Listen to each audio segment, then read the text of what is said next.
खुलुमबाय आं किलिकां ब्रह्म बड'लेण्ड बुब्लिनि जानानै बयखौबो बरायना लाबाय दिनै 5 आगस्ट 2024 नोंथांमोननो बड'लेण्ड बुब्लिया दिनैनि साना मानि थाखाय मिथिजायो एबा दिनैनि सानाव मा हाबाफारि फालिनाय जायो नोंथांमोननो फारि फारि बड'लेण्ड बुब्लिया फोरमायगोन दिनैनि सानखौ रिपिल अफ आर्टिकल 370 सान महरै फालिनाय जायो 2019 मायथाइनि 5 आगस्टआव भारत सरकारा हादरगिरि बिथोनजों जम्मु काश्मीरखौ जर'खा थामान होनाय दफा 370 खौ बोखारदोंमोन बे दफानि गेजेरजों भारतनि इयुननि जायखिजाया संबिजिरखौ गनायनो थाखाय नारसिननो हानाय नङा आरो रायजोआ गावनि संबिजिरखौ ड्राफ्ट खालामनो आरो मिरु सरकारनो मा गोहोफोर होनांगौ बेखौ गावनो थि खालामनो गावनि मोनथायथिखौ मोननो हादों आरो बे दफाया 370 खौ बै मोनथायफोरखौ रैखाथि होनो थाखाय महर होनाय जादोंमोन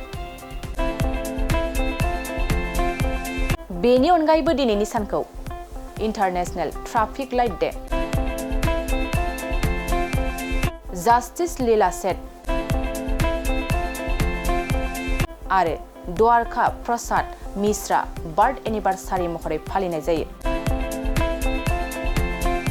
नोंथांमोननो बड'लेण्ड बुब्लिया दिनैनि सानाव मा हाबाफारिजों मिथिजायो आरो मा हाबाफारिखौ फालिनाय जायो फोरमायबाय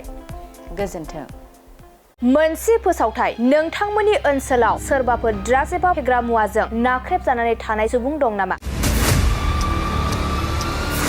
जुदि नोंथांमोननि ओनसोलाव सोरबाफोर ड्राग्स एबा फेग्रा मुवाजों नाख्रेबजानानै थानाय सुबुं दं अब्ला नोंथांमोननि थाखाय मोनसे मोजां खौरां ड्राग्स एबा फेग्रा मुवाजों नाख्रेबजानानै थानाय सुबुंफोरखौ फाहामथाय होनो थाखाय नोंथांमोननि गेजेराव लानानै फैदों मोनसे रिभाइभ रिहाबिलिटेसन सेन्टार जुदि नोंथांनि नखराव आरो नोंथांनि ओनसोलाव सोरबाफोर ड्राग्स एबा फेग्रा मुवाजों नाख्रेबजानानै दं अब्ला नोंथाङा रिभाइभ रिहाबिलिटेसन सेन्टाराव फाहामथाय होफैनो हागोन मंगलदै सेनं बामुनपारा दरंआव थानाय रिभाइभ रिहाबिलिटेसन सेन्टाराव नोंथाङा ड्राग्स एबा फेग्रा मुवाजों गोदोसोनानै थानाय सुबुंफोरखौ फाहामथाय होफैनो हागोन नोंथाङा नोंथांनि ओनसोलनि फेग्रा मुवाजों गोदोनानै थानाय सुबुंफोरखौ बे रिभाइभ रिहाबिलिटेसन सेन्टाराव फाहामथाय होनानै सासे राफोद आरो मोजां सुबुं खालामनो हागोन गोबां बाथ्रा मिथिबावनो थाखाय नोंथाङा 9859262926 60030927006 नैबे होनाय जानबुं नम्बराव खौरां लानो हागोन